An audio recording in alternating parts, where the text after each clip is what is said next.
നമസ്കാരം, ഞാൻ അമലക്ഷയ്. തിരക്കഥ പഠിക്കണമെന്നും അതിലൂടെ സിനിമയുടെ ഭാഗമാകണമെന്നും ആഗ്രഹമുള്ളവരെ ഹെൽപ്പ് ചെയ്യാനായിട്ട് ഞാൻ തുടങ്ങിയ അഡ്വാൻസ് സ്ക്രീൻ റൈറ്റിങ്ങിൻ്റെ A to Z സീരീസിലെ രണ്ടാമത്തെ എപ്പിസോഡിലേക്ക് ഏവർക്കും സ്വാഗതം. അപ്പോൾ കഴിഞ്ഞ ക്ലാസ്സിൽ നമ്മൾ എന്താണ് പഠിച്ചത്, എങ്ങനെയാണ് ഒരു കഥ ഉണ്ടാക്കേണ്ടത് നമ്മൾ പഠിച്ചിരുന്നു. അതുപോലെ തന്നെ ഇത്തരത്തിൽ ഒരു കഥയുടെ അല്ലെങ്കിൽ കഥകളുടെ 5 ഡിഫറെൻറ്റ് പാറ്റേൺസ് എന്തെല്ലാമാണെന്ന് പഠിച്ചിരുന്നു. അങ്ങനെയാണെങ്കിൽ ഇന്നത്തെ വീഡിയോയിലൂടെ നമ്മൾ കറക്റ്റ് ഫൗണ്ടേഷനിൽ നിന്ന് സ്റ്റാർട്ട് ചെയ്യാനായിട്ട് പോവുകയാണ്. അതായത് ഒരു തിരക്കഥയുടെ ഫൗണ്ടേഷൻ എന്താണ്? ഐഡിയാസ് ആണല്ലേ. അത് നമ്മളുടെ മനസ്സിലുണ്ടാകുന്ന ഐഡിയാസിനെയാണ് നമ്മൾ ഇത്തരത്തിൽ ഒരു വിത്തിൽ വെള്ളം ഒഴിച്ച് വളർത്തുന്ന കണക്ക് ബെറ്ററാക്കി നല്ലൊരു കഥയാക്കിയിട്ട് പിന്നീട് തിരക്കഥയാക്കുന്നതല്ലേ. അപ്പോൾ ആ ഒരു കോർ ഐഡിയ എന്ന് പറയുന്നത് നമ്മുടെ മനസ്സിൽ കുറേയധികം ഐഡിയാസ് വരാൻ സാധ്യതയുണ്ട്. അപ്പോൾ ഈ വന്നിട്ടുള്ള കുറേയധികം ഐഡിയാസിൽ ഏതെടുത്തിട്ട് വർക്ക് ചെയ്യണമെന്നുള്ളൊരു കൺഫ്യൂഷൻ നമുക്ക് എല്ലാവർക്കും ഉണ്ടാവും. അപ്പോൾ നമ്മൾ അവിടെ നിന്നാണ് സ്റ്റാർട്ട് ചെയ്യാനായിട്ട് പോകുന്നത്. അതായത് നമ്മുടെ മനസ്സിൽ കുറേയധികം ഐഡിയാസ് ഉണ്ടാവും. ഇതിൽ ഏതാണ് ബെറ്റർ, ഏതിലാണ് ആദ്യം വർക്ക് ചെയ്യേണ്ടതെന്നാണ് നമ്മൾ മനസ്സിലാക്കേണ്ടത്. അപ്പോൾ ഇത് മനസ്സിലാക്കാൻ വേണ്ടിയിട്ട് ഞാൻ നിങ്ങൾക്ക് 10 പ്രാക്ടിക്കൽ സ്റ്റെപ്പ് പറഞ്ഞുതരാം. അതായത് ഇപ്പോൾ നിങ്ങൾക്ക് വീട്ടിൽ ഇരുന്ന് ചെയ്യാനായിട്ട് പറ്റുന്ന 10 പ്രാക്ടിക്കൽ സ്റ്റെപ്പുകൾ. ഈ 10 പ്രാക്ടിക്കൽ സ്റ്റെപ്പുകൾ നിങ്ങൾ ചെയ്ത് നോക്കുകയാണെങ്കിൽ, ഒന്നാമത്തെ സ്റ്റെപ്പ് തൊട്ട് ഈ 10ാമത്തെ സ്റ്റെപ്പ് വരെ നിങ്ങൾ നിങ്ങളുടെ ഓരോ ഐഡിയാസും അതിലിട്ട് വർക്ക് ചെയ്യുകയാണെങ്കിൽ ഈ 10ാമത്തെ സ്റ്റെപ്പ് കഴിയുമ്പോഴത്തേക്കും നിങ്ങളുടെ ഐഡിയ നല്ലതാണോ മോശമാണോ എന്ന് നിങ്ങൾക്ക് തന്നെ മനസ്സിലാക്കാൻ പറ്റുന്നതാണ്. അങ്ങനെ നിങ്ങളുടെ മനസ്സിലുള്ള ഐഡിയാസ് എല്ലാം തന്നെ ഈ പറയുന്ന സ്റ്റെപ്സിലിട്ട് നിങ്ങൾ വർക്ക് ചെയ്യുകയാണെങ്കിൽ ഏറ്റവും അവസാനം നിങ്ങൾക്ക് നല്ല ഐഡിയ കിട്ടുന്നതായിരിക്കും. ആ ഒരു ഐഡിയയിൽ വെച്ചുകൊണ്ട് മാത്രമേ നിങ്ങൾ കഥ എഴുതാനായിട്ട് സ്റ്റാർട്ട് ചെയ്യാൻ പോലും പാടുള്ളൂ. അപ്പോൾ ഇന്നത്തെ വീഡിയോയിലൂടെ എന്താണ് ആ 10 സ്റ്റെപ്പ്, ഓരോ സ്റ്റെപ്പിലും എന്തെല്ലാമാണ് ചെയ്യേണ്ടത് തുടങ്ങിയ ഡീറ്റെയിൽ ആയിട്ടുള്ള കാര്യങ്ങൾ ഓരോ ഫിലിമിൻ്റെ എക്സാമ്പിൾസ് വെച്ച് ഞാൻ നിങ്ങൾക്ക് പറഞ്ഞു തരുന്നതാണ്. അങ്ങനെയാണെങ്കിൽ നമുക്ക് വീഡിയോയിലേക്ക് കടക്കാം.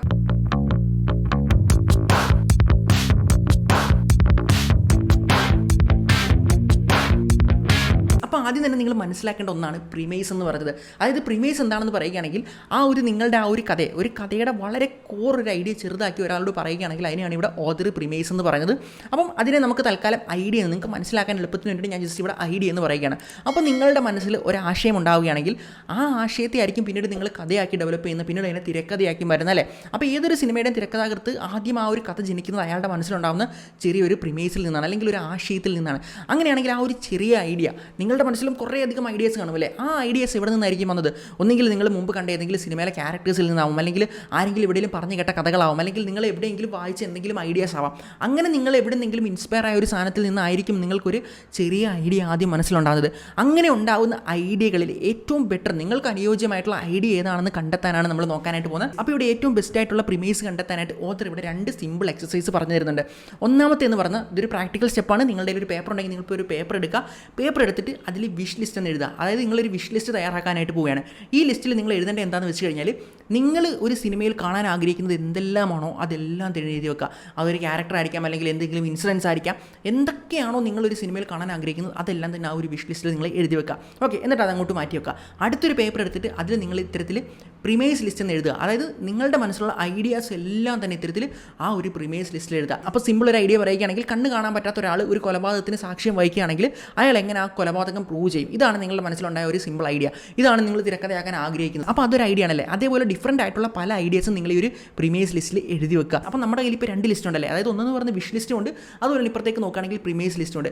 ഈ 2 ലിസ്റ്റുകളെയും തമ്മിൽ താരതമ്യം ചെയ്തിട്ട് ഇതിൽ മാച്ച് ആകുന്നത് ഏതാണോ ആ പ്രിമേസുകൾ മാത്രം നിങ്ങൾ ഷോർട്ട് ലിസ്റ്റ് ചെയ്യുക. അതായത് പറയുകയാണെങ്കിൽ നിങ്ങൾ കാണാൻ ആഗ്രഹിച്ച കുറേ സാധനങ്ങളുണ്ടല്ലോ വിഷ് ലിസ്റ്റിൽ, അതുമായിട്ട് മാച്ച് ചെയ്യുന്ന പ്രിമേസുകൾ ഏതൊക്കെയാണോ എന്ന് നോക്കിയിട്ട് അത് മാത്രം ഷോർട്ട് ലിസ്റ്റ് ചെയ്ത് തിരഞ്ഞെടുക്കുക. അപ്പോൾ നമ്മൾ ആദ്യത്തെ സ്റ്റെപ്പിലൂടെ കുറേയധികം പ്രിമേസുകളിൽ നിന്ന് ഏറ്റവും ബെറ്റർ ആയിട്ടുള്ള 1-2 പ്രിമേസുകൾ, അല്ലെങ്കിൽ നിങ്ങൾക്ക് ഇഷ്ടപ്പെട്ട 1-2 പ്രിമേസുകൾ ഷോർട്ട് ലിസ്റ്റ് ചെയ്ത് തിരഞ്ഞെടുത്ത് കഴിഞ്ഞു അല്ലേ. അങ്ങനെയാണെങ്കിൽ നമ്മൾ രണ്ടാമത്തെ സ്റ്റെപ്പിലേക്ക് പോവുകയാണ്. ഇതാണ് പ്രോമിസ് ഐഡിയ എന്ന് പറയുന്നത്. അതായത് നിങ്ങളുടെ ഓരോ പ്രിമേസ് കേൾക്കുമ്പോഴും അതിനുള്ളിൽ പ്രോമിസിംഗ് ആയിട്ടുള്ള കുറേയധികം സാധനങ്ങളുണ്ടാവും, കുറേ ഇമോഷൻസ് ഉണ്ടാവും, കുറേയധികം എലമെൻറ്റ്സ് ഉണ്ടാവും. ആ എലമെൻറ്റ്സ് എന്താണെന്ന് മനസ്സിലാക്കി കഴിഞ്ഞാൽ ആ എലമെൻറ്റ്സ് നിങ്ങൾ എന്തായാലും ആ ഒരു സ്റ്റോറിക്കകത്ത് കൊണ്ടുവരാനായിട്ട് ശ്രമിച്ചിരിക്കണം. എങ്ങനെയായിരിക്കണം ആ ഒരു സ്റ്റോറിയുടെ ജേണി എന്നും ആ സ്റ്റോറിയുടെ ഔട്ട്പുട്ട്സ് എന്തൊക്കെയാണെന്നുള്ളത് ഈ പറയുന്ന പ്രോമിസിംഗ് ഐഡിയയിൽ നിന്ന് നമുക്ക് കിട്ടുന്നതാണ്. അപ്പോൾ ഇത് നിങ്ങൾക്ക് സിമ്പിളായിട്ട് പറഞ്ഞ് മനസ്സിലാക്കി തരാൻ വേണ്ടിയിട്ട് ഒരു പ്രിമേസ് പറയുകയാണെങ്കിൽ, ഒരു മനുഷ്യൻ തൻ്റെ ഭാര്യയെ രക്ഷിക്കാൻ വേണ്ടിയിട്ട് ടൈം ട്രാവൽ ചെയ്യുന്നു എന്നുള്ളതാണ് നിങ്ങളുടെ ഐഡിയ. നോക്കുക, വളരെ ചെറിയൊരു പ്രിമേസ് അതാണ്. അങ്ങനെയാണെങ്കിൽ ഈ ഐഡിയയിൽ എന്തൊക്കെ ഉണ്ടാവാൻ സാധ്യതയുണ്ട്? ഇത് കേൾക്കുമ്പോൾ തന്നെ ഒരാൾ എന്തൊക്കെ എക്സ്പെക്ടേഷൻ അതിൽ വരും. അതായത് ടൈം ട്രാവലിനെ കുറിച്ച് പറയുന്നുണ്ടല്ലേ. അപ്പോൾ ടൈം ട്രാവലുമായിട്ട് റിലേറ്റ് ചെയ്തിട്ടുള്ള കുറേയധികം കാര്യങ്ങൾ അതിലുണ്ടാവാം. അതുപോലെ എന്തെങ്കിലുമൊക്കെ പാരഡോക്സുകൾ ഉണ്ടാവാം. അല്ലെങ്കിൽ ഇനിയിപ്പോൾ നോക്കുകയാണെങ്കിൽ അതൊരു സയൻസ് ഫിക്ഷൻ ആണെന്ന് അവർ പ്രതീക്ഷിക്കാം. ഇനി അതുമാത്രമല്ലെങ്കിൽ ഇപ്പം ആ ഒരു ഹസ്ബൻഡ് വൈഫും തമ്മിലുള്ള ആ ഒരു ഇമോഷണൽ കണക്ഷൻ പ്രതീക്ഷിക്കാം. അപ്പോൾ ഈ ഒരു ഒറ്റ പ്രിമേസ് വരിയിൽ നിന്ന് തന്നെ കുറേ എക്സ്പെക്ടേഷൻസ് നമുക്ക് കിട്ടുന്നുണ്ട്, ഓഡിയൻസിന് കിട്ടുന്നുണ്ട്. അപ്പോൾ ഇതേപോലെ നിങ്ങളുടെ സെലക്ട് ചെയ്ത് വെച്ചിരിക്കുന്നത്, അതായത് ഷോർട്ട് ലിസ്റ്റ് ചെയ്ത് വെച്ചിരിക്കുന്ന പ്രിമേഴ്സ് എല്ലാം എടുത്തിട്ട് അത് എന്തൊക്കെ എക്സ്പെക്ടേഷനാണ് കൊടുക്കുന്നത് എന്നുള്ള ഹിഡൻ എക്സ്പെക്ടേഷൻസ് കുറേ അതിനകത്തുണ്ടാവും. ആ എക്സ്പെക്ടേഷൻസ് എന്തൊക്കെയാണെന്നുള്ള എഴുതി നോട്ട് ചെയ്ത് വെക്കാമെങ്കിൽ കഥ ഏത് ഡയറക്ഷനിൽ കൊണ്ടുപോകണം, അതിൽ എന്തെല്ലാം എലമെൻറ്റ്സ് വേണമെന്നുള്ള ധാരണ നിങ്ങൾക്ക് അപ്പോൾ തന്നെ കിട്ടുന്നതാണ്. അടുത്ത 3ാമത്തെ സ്റ്റെപ്പാണ് വാട്ട് ഇഫ്. അതായത് നിങ്ങൾ ഈ പറഞ്ഞ കാര്യങ്ങളെല്ലാം എഴുതി വെച്ച് കഴിഞ്ഞപ്പോൾ ഇപ്പോൾ നിങ്ങളുടെ കയ്യിൽ ഇപ്പോൾ കുറേ അധികം ഷോർട്ട് ലിസ്റ്റ് ചെയ്ത പ്രിമൈസുകളുണ്ട്, അതുപോലെ തന്നെ അതിനകത്തുള്ള ഹിഡൻ എക്സ്പെക്ടേഷൻസും ഉണ്ട്. അങ്ങനെയാണെങ്കിൽ ഇതെല്ലാം കൂടി എടുത്ത് വെച്ചിട്ട് നിങ്ങൾ സ്വയം നിങ്ങളോട് ചോദ്യങ്ങൾ ചോദിക്കണം. അതായത് വാട്ട് ഇഫ് എന്നുള്ള ചോദ്യം, അതായത് ഈ ഒരു ക്യാരക്ടർ ഇങ്ങനെ വന്നാൽ എന്ത് സംഭവിക്കും, ഇതിന് ഓപ്പോസിറ്റ് സംഭവിച്ചാൽ എന്ത് സംഭവിക്കും, അല്ലെങ്കിൽ വേറൊരു രീതിയിലേക്ക് സംഭവിച്ചാൽ എന്ത് സംഭവിക്കും. അങ്ങനെ വ്യത്യസ്തമായിട്ടുള്ള ചോദ്യങ്ങൾ ഈ ഒരു പ്രിമൈസുമായിട്ട് ബന്ധപ്പെട്ട് എന്തെല്ലാം ചോദ്യങ്ങൾ നിങ്ങൾക്ക് സ്വയം ചോദിക്കാമോ. ഒരു ബോർഡ് എടുത്തിട്ട് ആ ബോർഡിൽ എല്ലാ ക്വസ്റ്റ്യൻസും എഴുതുക. ഇങ്ങനെ സംഭവിച്ചു, അങ്ങനെ സംഭവിച്ചു, ഇന്ന ആൾ തിരിഞ്ഞു, അങ്ങനെ ആൾ തിരിഞ്ഞു എന്നെല്ലാം തന്നെ പല പല ക്വസ്റ്റ്യൻസ് നിങ്ങൾ എഴുതുകയാണെങ്കിൽ ആ ക്വസ്റ്റ്യൻസിൽ നിന്ന് നിങ്ങൾക്ക് ഈ പ്രിമൈസിനെ വീണ്ടും ബെറ്റർ ആക്കാനായിട്ടുള്ള ഒരു ഓപ്ഷൻ ഉണ്ട്. അപ്പോൾ ഇതൊരു പവർഫുൾ ടൂളാണ്. നിങ്ങൾ വാട്ട് ഇഫ് എന്ന് ചോദിച്ചുകൊണ്ട് നിങ്ങൾ തന്നെ ആ ഒരു ക്വസ്റ്റ്യൻസ് അങ്ങോട്ട് ചെയ്യുകയാണെങ്കിൽ ഇവിടെ നിങ്ങൾ നിങ്ങളുടെ ലോജിക് എന്ന് പറഞ്ഞൊരു സാധനം തൽക്കാലം എടുത്ത് മാറ്റി വെക്കുക. കാരണം അങ്ങനെ ലോജിക്ക് വെച്ച് കഴിഞ്ഞാൽ നമ്മൾ പല തോട്ടുകളും ആ ഒരു ചിന്തകൾ നമ്മുടെ മനസ്സിൽ വരണമെന്നില്ല. അപ്പോൾ ലോജിക്കൊക്കെ എടുത്ത് മാറ്റി വെച്ചിട്ട് നിങ്ങൾക്ക് എന്തൊക്കെ ക്വസ്റ്റ്യൻസ് ചോദിക്കാം, ഏത് രീതിയിൽ അതിനെ ചോദ്യം ചെയ്തുകൊണ്ടും ബെറ്റർ ആക്കാനായിട്ട് ശ്രമിക്കാൻ പറ്റുന്നതാണ്. ഓക്കെ, അപ്പോൾ ഇത്രയൊക്കെ ചോദ്യങ്ങൾ ചോദിക്കുമ്പോൾ തന്നെ നിങ്ങളുടെ ആ ഒരു പ്രിമൈസിൻ്റെ ആ ഒരു രൂപം തന്നെ മാറാൻ സാധ്യതയുണ്ട്. ഇപ്പോൾ നിങ്ങൾ ഓൾറെഡി സെലക്ട് ചെയ്ത് വെച്ചിരിക്കുന്ന ആ ഒരു പ്രിമൈസിൻ്റെ ആ ഒരു സ്റ്റൈൽ മാറി കുറച്ചുകൂടെ ബെറ്റർ ആവാനുള്ള സാധ്യത കൂടുതലാണ്. അടുത്ത 4ാമത്തെ സ്റ്റെപ്പാണ് പ്രോബ്ലംസ് ആൻഡ് ചലഞ്ചസ്. അതായത് നിങ്ങളുടെ കയ്യിൽ ഒരു പ്രിമൈസ് കിട്ടിയിട്ടുണ്ടല്ലേ, ആ ഒരു പ്രിമൈസിൽ നിന്നാണ് നിങ്ങൾ ഇനി കഥ ഉണ്ടാക്കാനായിട്ട് പോകുന്നത്. കഥ ഉണ്ടാക്കാനായിട്ട് പോകുന്ന സമയത്ത് പല ആൾക്കാരും ചെയ്യുന്നൊരു പ്രശ്നം എന്താണെന്ന് വെച്ചാൽ ആ ഒരു പ്രിമൈസ് നല്ലതാണെങ്കിൽ അല്ലെങ്കിൽ ആ ഒരു ആശയം നല്ലതാണെങ്കിൽ അതിനെ വെച്ചിട്ടൊരു കഥ അങ്ങ് ഉണ്ടാക്കും. കഥ ഉണ്ടാക്കി കഴിഞ്ഞിട്ട് കഥ ഉണ്ടാക്കുമ്പോൾ ആ കഥയിൽ കുറേ പ്രശ്നങ്ങളുണ്ടാവും. ആ പ്രശ്നങ്ങളെ ഒന്നും അന്നേരം ശ്രദ്ധിക്കില്ല. പകരം തിരക്കഥ എഴുതുമ്പോൾ ശരിയാക്കാമെന്ന് വെച്ചിട്ട് തിരക്കഥയും എഴുതി കഴിയുമ്പോഴായിരിക്കും പ്രത്യേകിച്ച് ആ ഒരു പ്രശ്നം വരുന്നത്. അല്ലെങ്കിൽ ചില ആൾക്കാർ ആ ഒരു പ്രശ്നത്തെ മൈൻഡ് പോലും ചെയ്യാറില്ല. അപ്പോൾ ഈ ഒരു പ്രോബ്ലം എന്താ നിങ്ങൾക്ക് പെട്ടെന്ന് മനസ്സിലാക്കി തരാൻ വേണ്ടിയിട്ട് നമ്മൾ നേരത്തെ പറഞ്ഞ എക്സാമ്പിൾ ഉണ്ടല്ലേ, അതായത് കണ്ണ് കാണാത്ത ആൾ ഒരു കൊലപാതകത്തിന് സാക്ഷ്യം വഹിക്കുകയാണെങ്കിൽ അയാൾ എങ്ങനെ ആ ഒരു കൊലപാതകം പ്രൂവ് ചെയ്യുമെന്നുള്ളത്. ഓക്കെ, അപ്പോൾ ആ ഒരു എക്സാമ്പിളിലേക്ക് നോക്കുകയാണെങ്കിൽ ഇത് നല്ല ഒരു ഐഡിയ ആണല്ലേ, ആൾക്കാർ വെറൈറ്റി ആയിട്ടൊരു ഐഡിയ ആണ്. അപ്പോൾ ഈ ഒരു ഐഡിയയുടെ പ്രശ്നം എന്താണെന്ന് വെച്ചാൽ കണ്ണ് കാണാത്ത ഒരാൾ എങ്ങനെ ഈ കൊലപാതകം കാണും, കണ്ടു കഴിഞ്ഞാൽ അയാൾ അത് എങ്ങനെ പ്രൂവ് ചെയ്യും, ഇനിയിപ്പോൾ ഒരു ഫൈറ്റോ കാര്യങ്ങളുണ്ടായാൽ ആ കണ്ണ് കാണാത്ത ആൾ എങ്ങനെ ഫൈറ്റ് ചെയ്യും. ഇങ്ങനെ കുറേ അധികം പ്രോബ്ലംസ് ഈ ഒരു കഥയ്ക്കകത്ത് ഒളിഞ്ഞിരിപ്പുണ്ടല്ലേ. കഥ ഡിഫറൻറ്റ് ആയപ്പോഴത്തേക്കും ഈ പ്രശ്നങ്ങളുണ്ടായി. അപ്പോൾ ഈ പ്രശ്നം നിങ്ങൾ വിചാരിക്കും കുഴപ്പമില്ല, കഥ എഴുതുമ്പോൾ ശരിയാക്കാം. കഥ എഴുതി കഴിഞ്ഞപ്പോൾ നിങ്ങൾ വിചാരിച്ച് ഓക്കെ കഥയ്ക്കകത്ത് ശരിയാക്കാൻ പറ്റുന്നില്ല, അങ്ങനെയാണ് നമ്മൾ തിരക്കഥ വരുമ്പോൾ ശരിയാക്കുന്നത്. അങ്ങനെ തിരക്കഥ എഴുതുമ്പോഴും നിങ്ങൾക്ക് ശരിയാക്കാൻ പറ്റാത്തൊരവസ്ഥയുണ്ടാവും. അതിന് മുമ്പ് തന്നെ ഈ പറയുന്ന പ്രോബ്ലംസ് നിങ്ങൾ ആ കഥയ്ക്കകത്ത് എന്തെല്ലാം പ്രോബ്ലംസ് ഉണ്ടാവും അതെല്ലാം തന്നെ പ്രിമേസിൽ, അതായത് ഐഡിയയുടെ സ്റ്റേജിൽ തന്നെ നിങ്ങൾ മനസ്സിലാക്കിയിട്ട് അവിടെ വെച്ച് തന്നെ അത് സോൾവ് ചെയ്യണമെന്നാണ് ഇവിടെ ഓതർ പറയുന്നത്. കഥയാക്കാൻ വെയിറ്റ് ചെയ്യരുത്, അതുപോലെ തന്നെ ഇത്തരത്തിൽ തിരക്കഥയാക്കാനും വെയിറ്റ് ചെയ്യരുത്. അങ്ങനെ നിങ്ങൾ ചെയ്യുകയാണെങ്കിൽ പിന്നെ തിരക്കഥ പൊളിച്ചിട്ട് അത് മാറ്റുക എന്ന് പറഞ്ഞാൽ ഭയങ്കര ബുദ്ധിമുട്ടുള്ള കാര്യമായിരിക്കും. അതുകൊണ്ട് ഐഡിയയുടെ സ്റ്റേജിൽ തന്നെ ഇതിനുള്ള സൊല്യൂഷൻസ് നിങ്ങൾ കണ്ടുപിടിച്ചിരിക്കണം. ഒപ്പം എന്ന് പറയുന്ന സിനിമയ്ക്കകത്ത് ഈ സൊല്യൂഷൻസ് ഒക്കെ കണ്ടുപിടിച്ചിട്ടാണ് അവർ ഈ ഒരു സിനിമ ഇറക്കിയിട്ടുള്ളത്. അങ്ങനെയാണെങ്കിൽ നമ്മൾ അടുത്ത 5ാമത്തെ സ്റ്റെപ്പിലേക്ക് പോവുകയാണ്. അതാണ് ഫൈൻഡ് ദ ഡിസൈനിങ് പ്രിൻസിപ്പിൾ എന്ന് പറയുന്നത്. അപ്പോൾ ഇവിടേക്ക് നോക്കുകയാണെങ്കിൽ നമ്മൾ ഓൾറെഡി ഒരു പ്രിമേസ് സെറ്റ് ചെയ്തിട്ടുണ്ടല്ലേ. അതായത് പ്രിമേസ് എന്ന് പറഞ്ഞാൽ ഇവിടെ സ്റ്റോറിയുടെ ഐഡിയ ആണെങ്കിൽ ഡിസൈനിങ് പ്രിൻസിപ്പിൾ എന്ന് പറയുന്ന ഇത്തരത്തിൽ ആ ഒരു സ്റ്റോറി ടെല്ലിംഗ് പാറ്റേണിനാണ് പറയുന്നത്. അതായത് നിങ്ങൾ എങ്ങനെയാണ് ഈ ഒരു കഥ പ്രേക്ഷകൻ്റെ മുന്നിലേക്ക് അവതരിപ്പിക്കാൻ പോകുന്നതെന്നാണ് ഇത് ഉദ്ദേശിക്കുന്നത്. അങ്ങനെയാണെങ്കിൽ ഡിസൈനിങ് പ്രിൻസിപ്പിളിന് ഒരു എക്സാമ്പിൾ പറയുകയാണെങ്കിൽ നമ്മുടെ പ്രിമേസ് എന്ന് പറയുന്നത് 2 എക്സ് ലവേഴ്സ് വർഷങ്ങൾക്ക് ശേഷം വീണ്ടും കണ്ടുമുട്ടുകയാണ്. ഇതാണ് നമ്മുടെ പ്രിമേസ്. അങ്ങനെയാണെങ്കിൽ ഇതിന് ഡിസൈനിങ് പ്രിൻസിപ്പിൾ എങ്ങനെ കൊടുക്കാം? ഒന്നെങ്കിൽ എന്താ, ഇവരുടെ ആ ഒരു പഴയ കാലം ആദ്യം കാണിച്ചിട്ട് ആ ഒരു പ്രണയവും മറ്റു കാര്യങ്ങളെല്ലാം കാണിച്ചിട്ട് പിന്നീട് അവർ പിരിഞ്ഞൊന്നും പിന്നീട് വർഷങ്ങൾക്ക് ശേഷം കാണുന്നു എന്നുള്ള രീതിയിൽ നമുക്ക് അവതരിപ്പിക്കാനായിട്ട് പറ്റുന്നതാണ്. ഇല്ലെങ്കിൽ എന്താണ്, കുറേ നാളുകൾക്ക് ശേഷം കഴിഞ്ഞിട്ട്, അതായത് അവർ വയസ്സായതിന് ശേഷം പിന്നീട് അവർ കണ്ടുമുട്ടുന്നതായിട്ട് കാണിക്കാൻ പറ്റുന്നതാണ്. അങ്ങനെ നിങ്ങൾക്ക് പല രീതിയിൽ കാണിക്കാൻ പറ്റുന്നതാണ്. എന്നാൽ ഞാൻ ഈ പറഞ്ഞ പ്രിമേസ് 96 എന്ന് പറഞ്ഞ ആ ഒരു സിനിമയുടെ പ്രിമേസാണ്. ആ ഒരു ഐഡിയ വെച്ചിട്ട് അവരെങ്ങനെയാണ് ആ സിനിമ പ്രസൻറ്റ് ചെയ്തിരിക്കുന്നത്, അതായത് ആ ഒരു പഴയ ഓർമ്മകളിലൂടെ പോയിട്ട് പാസ്റ്റിനെയും പ്രസൻറ്റിനെയും മിക്സ് ചെയ്താണ് അവർ ആ ഒരു ഡിസൈനിങ് പ്രിൻസിപ്പിൾ കാണിച്ചിട്ടുള്ളത്. മനസ്സിലായെന്ന് വിശ്വസിക്കുന്നു. അങ്ങനെയാണെങ്കിൽ അടുത്ത 6ാമത്തെ സ്റ്റെപ്പിലേക്ക് പോകാം. അതാണ് ബെസ്റ്റ് ക്യാരക്ടർ എന്ന് പറയുന്നത്. അതായത് നിങ്ങളുടെ പ്രിമേസ് നിങ്ങൾ മനസ്സിൽ കണ്ട സമയത്ത് അതിലൊരു ക്യാരക്ടറിനെ കൊടുക്കുന്നതിനെ പറ്റി നിങ്ങൾ ആലോചിച്ചിട്ടുണ്ടാവില്ലേ. നിങ്ങളുടെ മനസ്സിൽ ആദ്യം വന്നിട്ടൊരു പ്രധാന കഥാപാത്രം, എന്നാൽ ആ കഥാപാത്രം തന്നെയാണ് ആ ഒരു പ്രിമേസിലെ ബെസ്റ്റ് കഥാപാത്രവും നിങ്ങൾ തെറ്റിദ്ധരിക്കരുത്. അതാവാതിരിക്കാനുള്ള സാധ്യതയുണ്ട്. അപ്പോൾ ആ പ്രിമേസിലെ ഏറ്റവും ബെസ്റ്റ് കഥാപാത്രത്തെ കണ്ടെത്തുക എന്ന് പറയുന്നതായിരിക്കണം നിങ്ങളുടെ അടുത്ത ലക്ഷ്യം എന്ന് പറയുന്നത്. അപ്പോൾ ഈ ഒരു ബെസ്റ്റ് ക്യാരക്ടറിനെ കണ്ടെത്തുക എന്ന് പറയുന്നത് ആ ഒരു കഥയിലെ ഏറ്റവും ആൾക്കാരോട്ട് ഇമോഷണലി കണക്റ്റായി നിൽക്കുന്നത് ആരാണോ അതായിരിക്കും ആ ഒരു ബെസ്റ്റ് ക്യാരക്ടർ പറയുന്നത്. അപ്പം അത് നിങ്ങൾ ആദ്യം ഉദ്ദേശിച്ച ആളാവണമെന്ന് യാതൊരു നിർബന്ധമില്ല. അപ്പോൾ ഇത്തരം ഒരു ക്യാരക്ടറിനെ ഫോക്കസ് ചെയ്തിട്ടാണ് നിങ്ങളുടെ ആ ഒരു സ്റ്റോറി ബിൽഡ് ആവുന്നതെങ്കിൽ കൂടുതലേറെ ഓഡിയൻസ് ആ ഒരു സ്റ്റോറിയിൽ എൻഗേജ് ആയിരിക്കാനുള്ള സാധ്യതയുണ്ട്. ഇവിടെ ഓതർ പറയുന്നത് നിങ്ങൾ പ്രിമേസ് തയ്യാറാക്കുന്ന സമയത്ത് തന്നെ ഈ ക്യാരക്ടർ ആരാണെന്നുള്ള കാര്യത്തിൽ നിങ്ങൾക്ക് വ്യക്തമായിട്ടുള്ള ക്ലാരിറ്റി ഉണ്ടാവണമെന്നുള്ളതാണ്. ഇല്ലെങ്കിൽ നിങ്ങൾ കഥയെല്ലാം ബിൽഡ് ചെയ്ത് തിരക്കഥയെല്ലാം ബിൽഡ് ചെയ്ത് കഴിയുമ്പോഴായിരിക്കും നിങ്ങളുടെ ഹീറോയെക്കാളും കൂടുതൽ ഡെപ്ത് ഉള്ള ക്യാരക്ടർ മറ്റേതെങ്കിലും ഒരു ക്യാരക്ടർ ആവുന്നതായിരിക്കും. എനിക്ക് ഓൾറെഡി ഇനി ഒരു അബദ്ധം പറ്റിയിട്ടുണ്ട്. ഞാൻ ഒരു സിനിമയുടെ തിരക്കഥ മുഴുവൻ കംപ്ലീറ്റ് ചെയ്ത് കഴിഞ്ഞിട്ട് നോക്കുന്ന സമയത്ത് അതിൽ ആ ഒരു ഹീറോയിനേക്കാളും കൂടുതൽ പ്രാധാന്യവും ഹീറോയിനേക്കാളും കൂടുതൽ ആൾക്കാർക്ക് ആ ഒരു കഥാപാത്രത്തിനോടൊക്കെ ഇമോഷൻ തോന്നുന്ന ആ ഒരു വില്ലൻ്റെ കഥാപാത്രത്തിനോടായിരുന്നു. അപ്പോൾ ശരിക്കും അവിടെ ആ ഒരു നായകന് പ്രാധാന്യം കുറഞ്ഞിട്ട് വില്ലൻ ഹൈലൈറ്റായി നിൽക്കുന്ന ഒരു സാഹചര്യം ഉണ്ടായിട്ടുണ്ട്. അപ്പോൾ അതുണ്ടാവാതിരിക്കാൻ വേണ്ടിയിട്ട് പ്രിമേസിൽ തന്നെ ആരാണ് നിങ്ങളുടെ പ്രധാന കഥാപാത്രം, ആരെ ഫോക്കസ് ചെയ്താണ് ആ ഒരു കഥ മുന്നോട്ട് പോകുന്നതെന്ന് നമ്മൾ ഉറപ്പ് വരുത്തിയിരിക്കണമെന്നാണ് ഇവിടെ ഓതർ പറയുന്നത്. അടുത്ത 7ാമത്തെ ആക്റ്റാണ് സ്പ്ലിറ്റ് പ്രിമേസ് എന്ന് പറയുന്നത്. അതായത് ഇവിടെ ഓതർ പറയുന്നത് എന്താണെന്ന് വെച്ച് കഴിഞ്ഞാൽ ഒരു കഥയ്ക്ക് ആ ഒരു കഥ പോകുന്നതെന്ന് പറഞ്ഞത് ഇത്തരത്തിൽ ഒരു ഇവൻറ്റ് നടക്കുന്നു, നടക്കുന്നു, അതുമായിട്ട് കണക്ട് ചെയ്ത മറ്റൊരു ഇവൻറ്റ് നടക്കുന്നു, അതുമായിട്ട് കണക്ട് ചെയ്ത മറ്റൊരു ഇവൻറ്റ് നടന്നിട്ട് അങ്ങനെ ഒരു ചെയിൻ റിയാക്ഷൻ പോലെ ആയിരിക്കും ഈ ഒരു കഥ ഇങ്ങനെ മുന്നോട്ട് പോകാമെന്ന് പറഞ്ഞാൽ. അപ്പോൾ ഇവിടെ സംഭവിക്കുന്നത് എന്താണെന്ന് വെച്ചാൽ ബന്ധപ്പെട്ട പല കാര്യങ്ങൾ ഇങ്ങനെ കണക്റ്റായിട്ട് ഇതൊരു സ്റ്റോറിയുടെ നട്ടെല്ലായിട്ട് ഇങ്ങനെ നേരെ നിൽക്കുമെന്നാണ് ഓതർ പറയുന്നത്. അപ്പോൾ ഇതിനൊരു കണക്ഷൻ ഉണ്ടാകും. അതായത് ഓഡിയൻസ് ഇങ്ങനെ ആ ഒരു കണക്ട് ചെയ്ത് ആ ഒരു ഹീറോ തുടക്കം തൊട്ട് അവസാനം വരെ ഒരു സിംഗിൾ പാത്തിൽ ഒരു സിംഗിൾ ലക്ഷ്യത്തിലേക്ക് ഇങ്ങനെ പോയിക്കൊണ്ടിരിക്കും. അപ്പോൾ ഇതൊരു ശക്തമായിട്ടുള്ളൊരു നട്ടെല്ലുള്ളൊരു സിംഗിൾ പ്രിമൈസ് ആയിരിക്കും. എന്നാൽ നിങ്ങളുടെ ആ ഒരു കഥയിൽ കുറേയധികം സ്റ്റോറികളുണ്ടെങ്കിൽ, അതായത് പല ഇൻസിഡൻസ് പലയിടത്തായിട്ട് നടക്കുന്നുണ്ടെങ്കിൽ, ഇതിനൊന്നും തന്നെ പ്രോപ്പറായിട്ടുള്ള ബന്ധമില്ലാത്തൊരു സാഹചര്യമാണെങ്കിൽ ഓഡിയൻസ് ഇത്തരത്തിൽ കൺഫ്യൂഷൻ ആകുന്നതായിരിക്കും. അതായത് അവിടെ കുറേയധികം സ്റ്റോറി സ്പൈൻസ് വരും. അതായത് കുറേയധികം പാരലായിട്ടുള്ള സ്റ്റോറികൾ വന്നിട്ട് ആളുകൾക്ക് എവിടെ ഫോക്കസ് ചെയ്യണമെന്ന് മനസ്സിലാകാതെ ഓഡിയൻസ് കൺഫ്യൂഷൻ ആകുന്നതാണ്. അങ്ങനെ ആ ഒരു ടോട്ടൽ സ്റ്റോറി ഇത്തരത്തിൽ വീക്ക് ആവുന്നതായിരിക്കും. അപ്പോൾ നമ്മൾ നോക്കുകയാണെങ്കിൽ ലോകേഷ് കനകരാജിൻ്റെ കൂലി എന്ന് പറഞ്ഞ സിനിമയ്ക്ക് പറ്റിയിട്ടുള്ളത് ഈ ഒരു പ്രശ്നമാണ്. അതിൽ കുറേയധികം സംഭവങ്ങൾ കാണിക്കുന്നുണ്ട്, കുറേ കഥകൾ പലയിടത്തായിട്ട് പല ക്യാരക്ടേഴ്സ് പലതും സംഭവിക്കുന്നു. ഇതിനൊന്നും തന്നെ ഡയറക്റ്റ് ഒരു ബന്ധം കൊണ്ടുവരാനോ ആ ഒരു എല്ലാത്തിനെയും കൂടെ ഒരൊറ്റ ചെയിൻ റിയാക്ഷൻ അടിയിൽ കൊണ്ടുവന്ന ഒരു പ്രോപ്പർ സ്റ്റോറിക്ക് ഒരു നട്ടെല്ല് കൊടുക്കാനോ ലോകേഷിന് കഴിഞ്ഞില്ല. അതുകൊണ്ടാണ് ആ ഒരു സ്റ്റോറി വീക്കായി പോയിട്ടുള്ളത്. അപ്പോൾ ഇതിൽ നിന്ന് നമ്മൾ നോക്കേണ്ടത് എന്താണ്? അതായത് നമ്മളിപ്പോൾ എഴുതി വെച്ചിരിക്കുന്ന ആ ഒരു പ്രിമൈസ് ഇല്ലേ, ആ ഒരു പ്രിമൈസ് സ്പ്ലിറ്റ് പ്രിമൈസ് ആണോ സിംഗിൾ പ്രിമൈസ് ആണോ എന്നുള്ളതാണ്. അപ്പോൾ ഇത് നിങ്ങൾക്ക് പെട്ടെന്ന് മനസ്സിലാക്കി തരാൻ വേണ്ടിയിട്ട് ഒരു പ്രിമൈസിനെ എടുത്തുകൊണ്ട് ആ ഒരു പ്രിമൈസിനെ തന്നെ സ്പ്ലിറ്റ് പ്രിമൈസ് ആയിട്ടും സിംഗിൾ പ്രിമൈസ് ആയിട്ടും ഞാൻ ഡിവൈഡ് ചെയ്ത് കാണിച്ചു തരാം. അപ്പോൾ ഒരു റൊമാൻറ്റിക് സ്റ്റോറിയുടെ ഒരു പ്രിമൈസ് ഞാനിവിടെ പറയാം. ഒരു ഡ്രഗ് ഡീലർ, അദ്ദേഹം ഇങ്ങനെ ഡ്രഗ്സിൻ്റെ പരിപാടിയൊക്കെ ആയിട്ട് നടന്നുകൊണ്ടിരിക്കുകയാണ്. അങ്ങനെ ഇരിക്കുക അയാൾ സുന്ദരിയായ ഒരു പെണ്ണിനെ കാണുന്നു, ആ പെണ്ണുമായിട്ട് പ്രണയത്തിലാവുന്നു. അങ്ങനെ അവരുടെ ആ ഒരു ലവ് സ്റ്റോറി ഇങ്ങനെ ഒരു സൈഡിൽ നടന്നു പോവുകയാണ്. അങ്ങനെ ഇരിക്കുന്ന സമയത്താണ് നമ്മുടെ ഈ ഡീലർക്ക് തോന്നുകയാണ് ആ ഒരു എന്താ പറയുക, ആ ഒരു മാഫിയ എല്ലാം തട്ടിയിട്ട് അതിൻ്റെ തലവനാവണമെന്നും അങ്ങനെ അതിൻ്റെ ആ ഒരു ഏറ്റവും വലിയ മാഫിയ ഹെഡ് ആവണമെന്നും വിചാരിച്ചിട്ട് പുള്ളി അങ്ങനെ ആ ഒരു ഫൈറ്റൊക്കെ നടത്തിയിട്ട് പുള്ളി അതിൻ്റെ തലവനായി മാറുന്നു.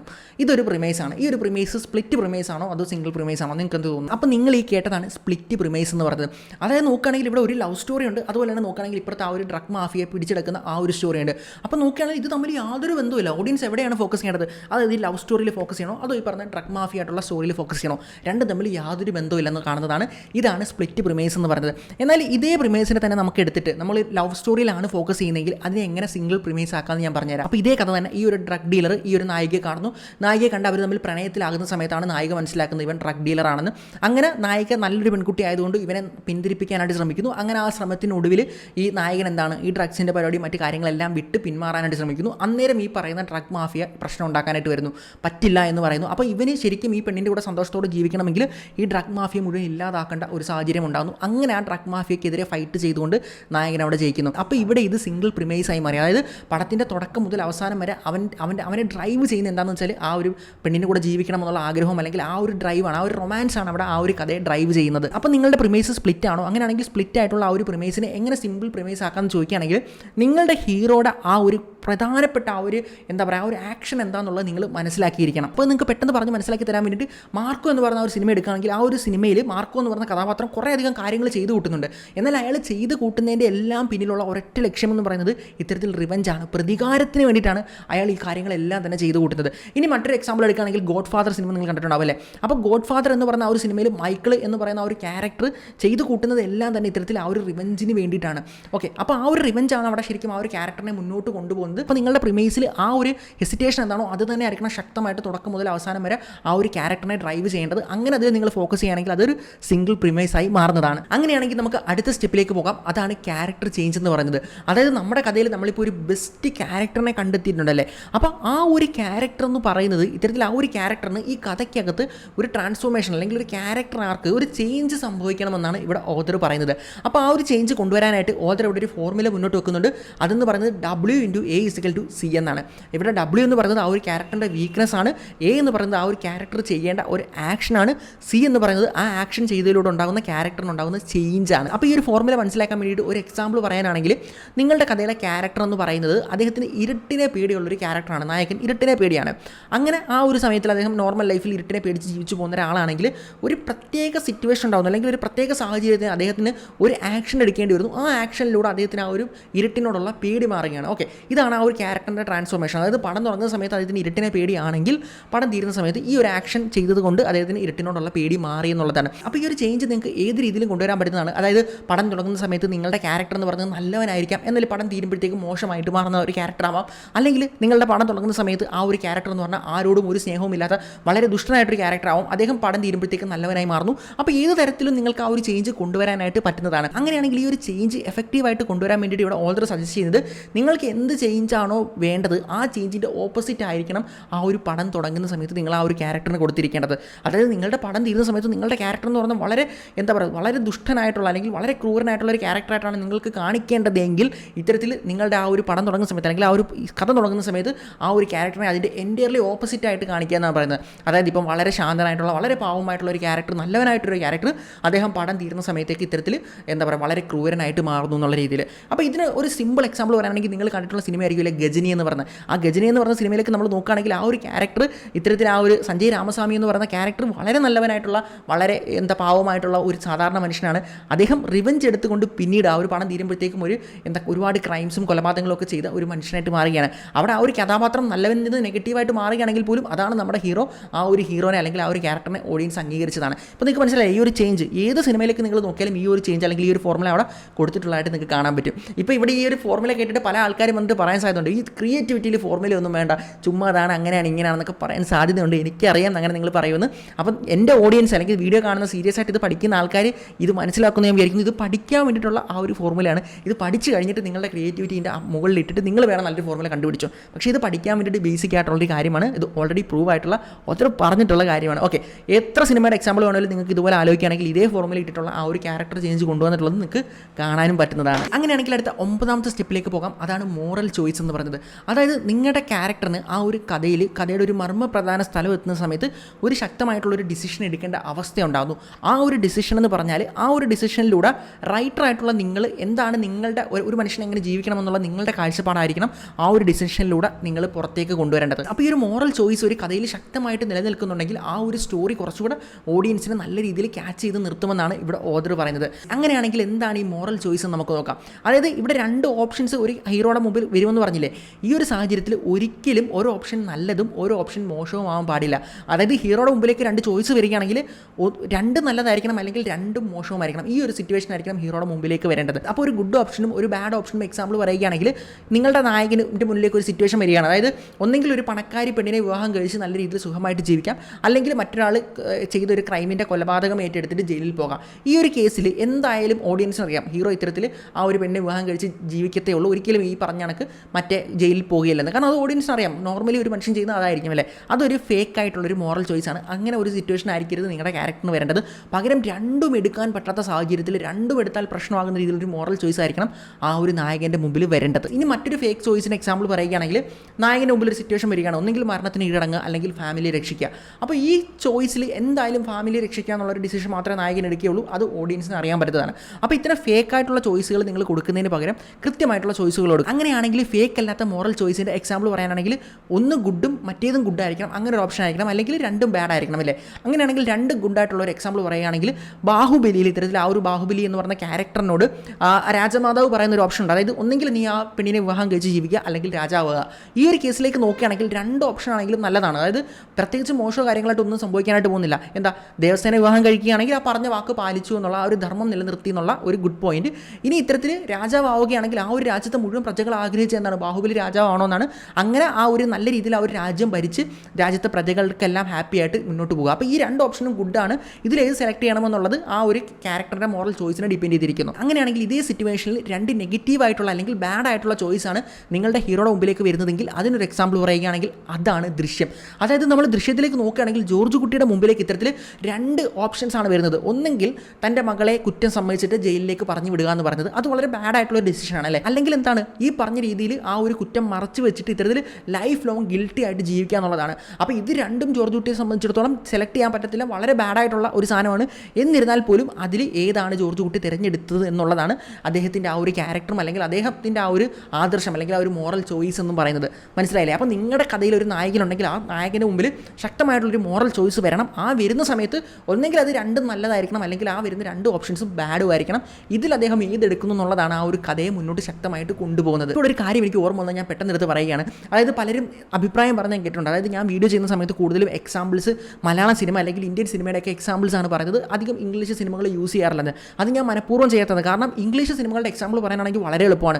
ഈ പുസ്തകത്തിൽ തന്നെ 100 കണക്കിന് ഇംഗ്ലീഷ് സിനിമയുടെ എക്സാമ്പിൾസ് ഓരോ പോയിന്റ്സിനും എഴുതി വെച്ചിട്ടുണ്ട്. പക്ഷേ ഞാൻ മലയാളം പറയാൻ വേണ്ടി കഷ്ടപ്പെട്ട് ആ പോയിന്റ് എടുത്തിട്ട് ഏത് സിനിമകളിലൊക്കെ വന്നു എന്ന് ആലോചിച്ച് കണ്ടുപിടിച്ച് സമയമെടുത്ത് നിങ്ങൾക്ക് പറഞ്ഞു തരുന്നത് നിങ്ങൾക്ക് ഈസി ആയിട്ട് മനസ്സിലാവാൻ വേണ്ടിയിട്ടാണ്. കാരണം ഈ വീഡിയോ കാണുന്ന എല്ലാ ആൾക്കാരും ചിലപ്പോൾ ഇംഗ്ലീഷ് സിനിമ കാണണമെന്നില്ല. എന്നിരുന്നാലും മലയാള സിനിമകൾ കൂടുതൽ ആൾക്കാരും കണ്ടിട്ടുണ്ടെന്നാണ് എൻ്റെ വിശ്വാസം. അതുകൊണ്ടാണ് ഞാൻ ആ എക്സാമ്പിൾസ് വെച്ച് പറഞ്ഞു തരുന്നത്. ഓക്കെ, അങ്ങനെയാണെങ്കിൽ അതൊന്ന് പറയണമെന്ന് വേണമെന്ന് തോന്നി, അതുകൊണ്ട് പെട്ടെന്നൊന്ന് പറഞ്ഞതാണ്. അങ്ങനെയാണെങ്കിൽ നമ്മൾ 10ാമത്തെ സ്റ്റെപ്പിലേക്ക് കടക്കാൻ പോവുകയാണ്. അപ്പോൾ ഇവിടേക്ക് നോക്കുകയാണെങ്കിൽ എന്താണ് ശരിക്കും സംഭവിച്ചത്? അതായത് നമ്മുടെ മനസ്സിലുള്ള കുറേ അധികം ഐഡിയാസിനെ നമ്മൾ കളക്ട് ചെയ്തിട്ട് കുറേ അധികം സ്റ്റെപ്പിലൂടെയും പ്രോസസ്സിലൂടെയും കൊണ്ടുവന്നിട്ട് നമ്മൾ അതിനെ ഷോർട്ട് ലിസ്റ്റ് ചെയ്തിട്ട് നല്ല ഒരെണ്ണം നമ്മളിപ്പോൾ സെലക്ട് ചെയ്ത് വെച്ചിരിക്കുകയാണ് അല്ലേ. അപ്പോൾ ഈ സെലക്ട് ചെയ്ത് വെച്ചിരിക്കുന്ന ഈ ഒരു ആശയം അല്ലെങ്കിൽ ഈ ഒരു ചെറിയ ആശയം എന്ന് പറഞ്ഞ സാധനം ഇത് നമുക്ക് ഓക്കെയാണ്, നമുക്ക് ഇഷ്ടപ്പെട്ടതുകൊണ്ടാണ് നമ്മൾ ഇവിടെ വരെ എത്തിയത്. എന്നാൽ ഇത് ലാർജർ ഓഡിയൻസിന് ഇഷ്ടപ്പെടുന്നുണ്ടോ നമ്മൾ മനസ്സിലാക്കണം. അതായത് പല കേസിലും നമുക്ക് ഇഷ്ടമുള്ള ആ ഒരു കഥയെന്ന് പറയുന്നത് വലിയൊരു സമൂഹത്തിന് ഇഷ്ടപ്പെടണമെന്ന് യാതൊരു നിർബന്ധവുമില്ല. അപ്പോൾ നമുക്കിവിടെ എന്താ ചെയ്യാൻ പറ്റുക? നമ്മൾ ഈ ഷോർട്ട് ലിസ്റ്റ് ചെയ്ത സാധനം, ഈ ഒരു ഐഡിയ നമ്മൾ പല ഏജിലുള്ള പല കാറ്റഗറിയിലുള്ള പല ഓഡിയൻസുമായിട്ട് അല്ലെങ്കിൽ പല ആളുകളുമായിട്ടും ഡിസ്കസ് ചെയ്തിട്ട് അവരുടെ ഒപ്പീനിയൻ എന്താണോ, നിങ്ങളുടെ ഫ്രണ്ട്സ്, ഫാമിലി അല്ലെങ്കിൽ മറ്റുള്ള പല ആൾക്കാർ, സിനിമയ്ക്ക് പുറത്തുള്ള സാധാരണക്കാരായിട്ടുള്ള ഓഡിയൻസിനോട് നിങ്ങൾ ഡിസ്കസ് ചെയ്തിട്ട് അവരെന്താണ് പറയുന്നത്, അത് പകുതി കഥ കേട്ടിട്ട് അവർക്ക് തോന്നുന്ന എക്സ്പെക്ടേഷൻ എന്താണ്, ഈ ഒരു ഐഡിയയിൽ ഒരു സിനിമ വന്നാൽ അവരത് കാണുമോ, അങ്ങനെയുള്ള അവരുടെ പല ആൾക്കാരുടെ ഒപ്പീനിയൻ നിങ്ങളൊരു ഒരു സർവേ പോലെ തന്നെ ഇറങ്ങിയിട്ട് നടത്തി കഴിഞ്ഞാൽ നിങ്ങൾക്കൊരു ഐഡിയ കിട്ടും. ഓഡിയൻസ് എന്താണ് ഈ ഒരു കഥയെക്കുറിച്ച് അല്ലെങ്കിൽ ഈ ഒരു ഐഡിയനെക്കുറിച്ച് പറയുന്നതെന്നുള്ളൊരു ധാരണ കിട്ടും. ആ ഒരു ധാരണ വെച്ചിട്ട് നിങ്ങൾക്ക് മനസ്സിലാക്കാം അതായത് നിങ്ങൾക്ക് ഇഷ്ടപ്പെട്ട സാധനം മറ്റുള്ളവർ ഇഷ്ടപ്പെടുന്നുണ്ടോയെന്ന്. അപ്പോൾ അവിടെ 2 ഔട്ട്കം വരാം. അതായത് നിങ്ങൾക്ക് ഇഷ്ടപ്പെട്ട സാധനം മറ്റുള്ളവർക്ക് ഇഷ്ടപ്പെടാം, അങ്ങനെയാണെങ്കിൽ അടിപൊളി. ഇൻ കേസ് അവർക്ക് അത് ഇഷ്ടപ്പെട്ടില്ല, കൂടുതൽ ആൾക്കാരും പറഞ്ഞു ഈ ഐഡിയ വർക്ക് ചെയ്യില്ല, മോശമാണെന്ന് പറയുകയാണെങ്കിൽ അത് ഡ്രോപ്പ് ചെയ്തേക്കാം. മറ്റൊരു ഐഡിയ ഇതേ പ്രോസസ്സിൽ നിങ്ങൾ മറ്റൊരു ഐഡിയ എടുത്തിട്ട് വർക്ക് ചെയ്തിട്ട് സെലക്ട് ചെയ്യുക. അതിനുശേഷം മാത്രമായിരിക്കണം ആ ഒരു ഐഡിയ നിങ്ങൾ കഥയാക്കാനായിട്ട് ഇറങ്ങി പുറപ്പെടേണ്ടത്. അങ്ങനെയാണെങ്കിൽ അടുത്ത വീഡിയോയിൽ നമ്മൾ എങ്ങനെയാണ് ഇപ്പം ഉണ്ടാക്കി വെച്ചിട്ടുള്ള ആ ഒരു നല്ല ഐഡിയയില്ലേ അതിനെ കഥയാക്കുന്നതെന്ന് സ്റ്റോറിയുടെ 7 സ്ട്രക്ചേഴ്സ് വെച്ച് നമ്മൾ പഠിക്കാനായിട്ട് പോവുകയാണ്. കിടിലം പരിപാടിയാണ് ചെയ്യാൻ പോകുന്നത്. അപ്പോൾ അടുത്ത വീഡിയോയിൽ നിങ്ങൾ തീർച്ചയായിട്ടും നിങ്ങൾക്കത് കാണാൻ പറ്റുന്നതായിരിക്കും. അങ്ങനെയാണെങ്കിൽ വീഡിയോ എല്ലാവർക്കും തന്നെ ഉപകാരപ്പെട്ടെന്ന് വിശ്വസിക്കുന്നു. അടുത്തൊരു വീഡിയോയിൽ കാണുമ്പോഴേക്കും